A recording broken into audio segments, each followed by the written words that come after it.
living about. Radical new transport vision for Perth that would see thousands of commuters ferried across the metropolitan area on modern trams. Known as light rail, the technology is being hailed as the next phase for the city's public transport system. The new network is being proposed by railway advocate Peter Newman, not just as an answer to congestion on the roads, but as a way of attracting inner city development. He's already got the support of some local councils who believe the state government's level of investment in public transport won't be enough to deal with a growing population and rising oil prices. Claire Moody has the story.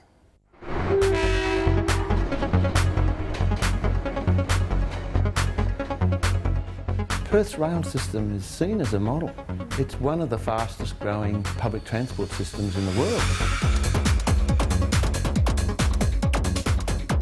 If you want to take a trip into Perth, you'd be crazy to drive now.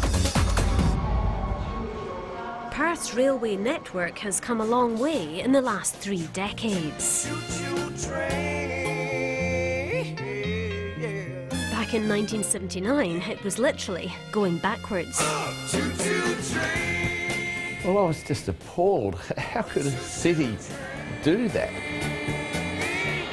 Peter Newman led the protests against the closure of the Fremantle line, which was eventually reopened by the Labour government. He's been obsessed with rail ever since, successfully taking on the road lobby and rallying for rail. Today, he says Perth has a lot to be proud of. We have gone from 7 million passengers a year to nearly 60 million, and in a 15-year period. That's a story that I can tell anywhere around the world and they say, wow, that is really special. But he says it's now time for the next phase. Light rail, modern trams that are quiet, faster than buses, and green. One of the keys is that it doesn't have overhead wires. The new light rail can be run on batteries and they get recharged at stations. That's the breakthrough that's now being developed, and we could easily have that in Perth. Today, he released the findings of a 2-year study, proposing a new light rail network linking the city's academic hubs. It could later be expanded to a much wider area. Going across the suburbs, linking in some of the major centres. We don't have a decent public transport option. We've got buses, but they're slow and they're caught up in the traffic. We need something that is a higher capacity, faster system, and it can help transform the centres that are all wanting to develop. And that's the key, according to Brian McMahon, a contributor to the research who works for the company that designed the New York Metro 125 years ago. Well, I think the biggest misconception is that it's strictly a congestion relief or an alternative to the car. Really what it is it's an economic development tool. In other words, a catalyst for development, vibrant residential and business hubs close to public transport. Subi is a great example of a centre that's developed around rail. We need 30 of these across the city, joined together by light rail. But in challenging financial times, is this grand plan for public transport just too expensive right now? Professor Newman estimates the cost of the initial route at $315 million, about twice the cost, he says, of a large car park. We'll just fit in this median strip here. No extra costs, and it fits into the landscape. Right next to the new Princess Margaret Hospital site, where we're likely to have Perth's biggest car park. So let's save some money on that.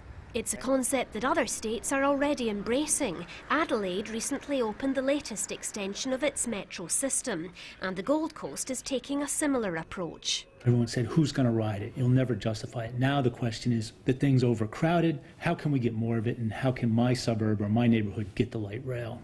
Both the Adelaide and Gold Coast projects secured vital funding from Infrastructure Australia. The national body handles a big pot of Commonwealth funds that Peter Newman believes WA should be attracting more of. And Mr Newman should know he's also a member of the board of Infrastructure Australia. In many ways, we did it. Over the last 20 years, we showed the other cities that you could build rail and it would work, without federal money, mind you. But there is a next phase, and this is about light rail, and this is a chance for some federal funds. So I'd say get in there quick. He's calling for light rail to be part of the state government's 20-year transport strategy, which is yet to be released. The Transport Minister Simon O'Brien says he's willing to listen. The report from Professor Newman, I hope he's going to give me a copy, and we'll have a good look at it with our experts from the Public Transport Authority. But after revealing a $100 million cost blowout in the Northbridge Link project this week, the Minister wasn't giving any guarantees. Look, at this stage it's far too early for us to commit to light rail, and that's not through any lack of enthusiasm. It's just I do have to introduce a dose of reality, and that's this. Light rail can be very expensive. History shows Liberal governments don't tend to be big spenders on rail. Although the current government has committed to extending the Northern Rail line to Butler, most of the major investments have been made under Labour. But light rail has already caught the eye of several local councils, including those in the rapidly growing South West Corridor, who say the new Mandurah line, as it stands, isn't coping with peak hour. They claim 90% of commuters still drive to work. We really need to move to the European model of having a comprehensive public transport network which moves about 30% of the population. We need to triple the capability, which means increasing the public transport network sixfold over the next 30 to 40 years. The group's urging the state government to set aside $5 million a year to plan Metropolitan Perth's public transport, including a possible light rail system, a sentiment supported by Peter Newman, and not just to avoid the peak hour chaos on the roads. Their track record is not good, and they lost 4 elections based on it. It's as simple as that. You can show quite clearly that the rail upgradings, which they disapproved of, said it's a waste of money, they lost election after election. And if they don't get behind this, they'll lose another one. We are delivering on public transport, and if Professor Newman wants to talk to me about that, he knows where to find me.